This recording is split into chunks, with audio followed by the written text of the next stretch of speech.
Hello guys, welcome to Open Techno. On the channel, we've recently looked at scooters and means of transportation. One was for standing while holding on, another had 4 wheels so you could ride without holding on. In this case, today I'm showing you the DYU A5, an electric bike that will help us pedal and also let us ride in 100% electric mode. Now I'll tell you why this is a very interesting bike, so let's check out the review of this DYU A5.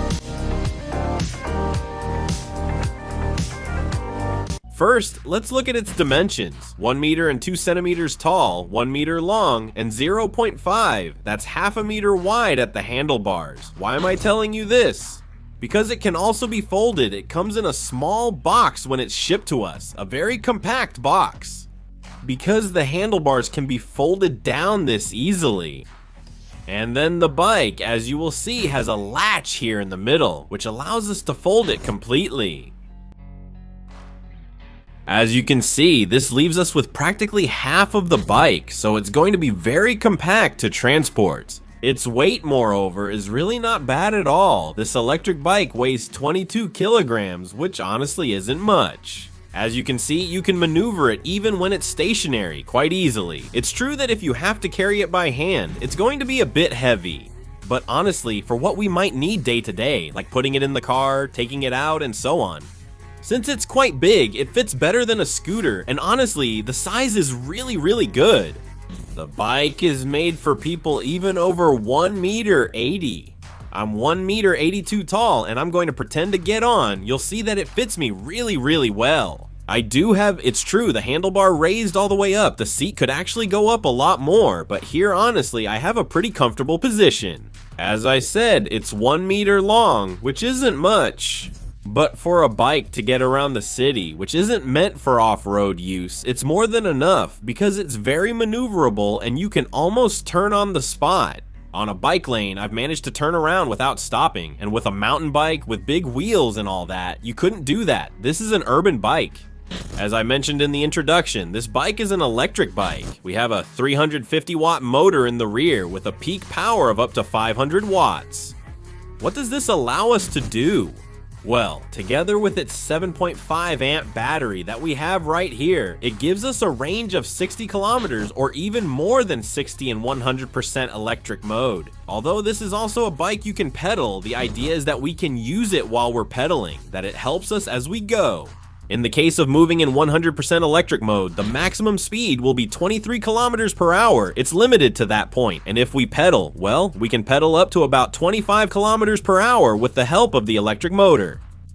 Pedaling faster is a bit complicated because in the end we don't have gears, so we would have to pedal really fast. Up to 25 kilometers per hour seems reasonable to me, and that's what the bike helps us with. The fact that the motor is 350 watts has a peculiarity, and that is, we're going to use very little power, which is why, even with this small battery, we get really good range. 60 kilometers on a bike seems like a good number to me, since covering that distance daily already feels like a lot. It's true though, that on the other hand, the motor won't be able to climb really steep hills. For example, if we're on a cobblestone path with a 30-degree incline, obviously it's not going to be able to go up. We'll need to help it by pedaling or see how it goes. But I think the bike can climb up to about 16 degrees on paved roads without any problem. When we get the bike brand new, it comes with 2 sets of keys and remote controls. The remote is used to unlock the bike, lock it, sound the horn, and also to turn it on.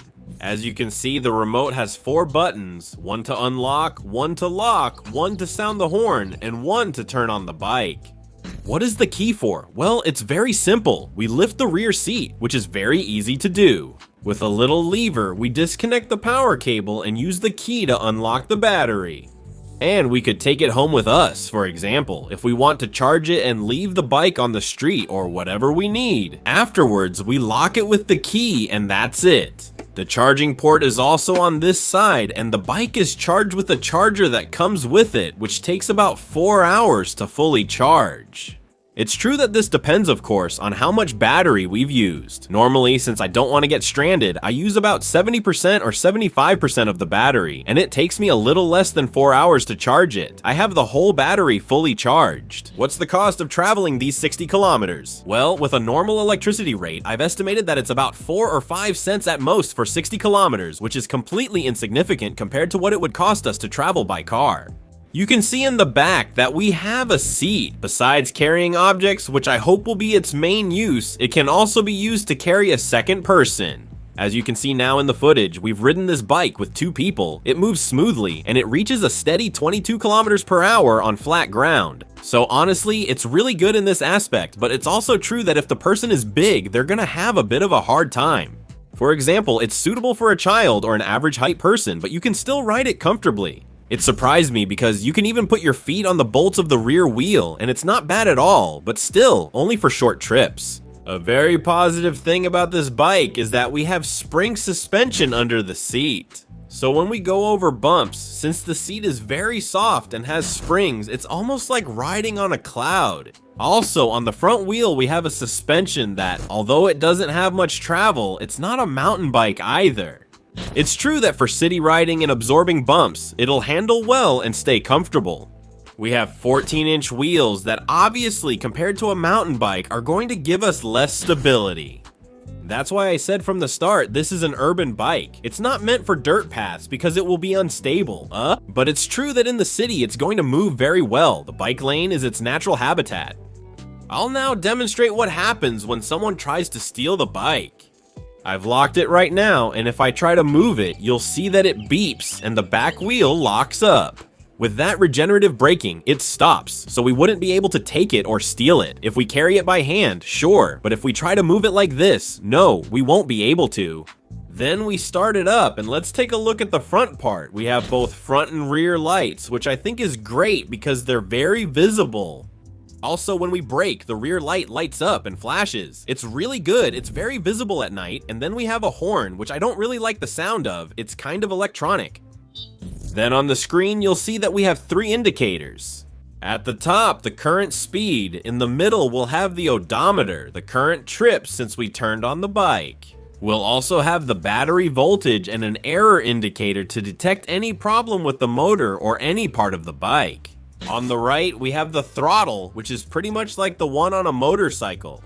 And when we hold it for about 10 seconds, the speed we're going at stays steady with cruise control.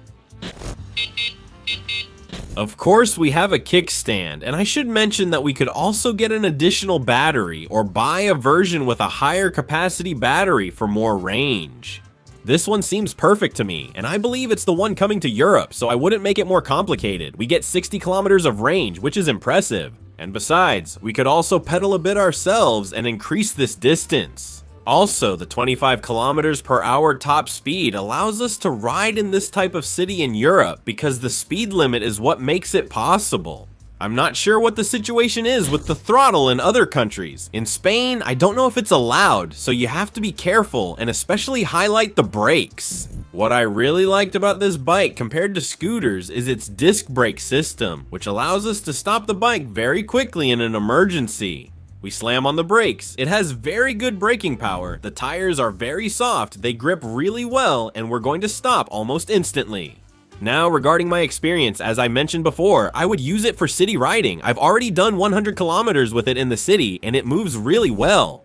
I've even taken it on one of those bump tracks you find in cities for bikes, scooters, and so on, and it performs well. With the suspension we have in the front, the electric motor, and everything else, it's a great feature. It's a lot of fun, so you can use this bike for a lot of things. However, I want to hear from you, so let me know in the comments if you like this bike, what you'd use it for, and any questions you might have. If you liked the video, leave a like, and now I just need to talk about the price. How much does this DYU A5 cost? Well, its price is 600 euros right now as I'm making this video. However, if we find a cheaper price, we'll leave it for you below in the description, just like always.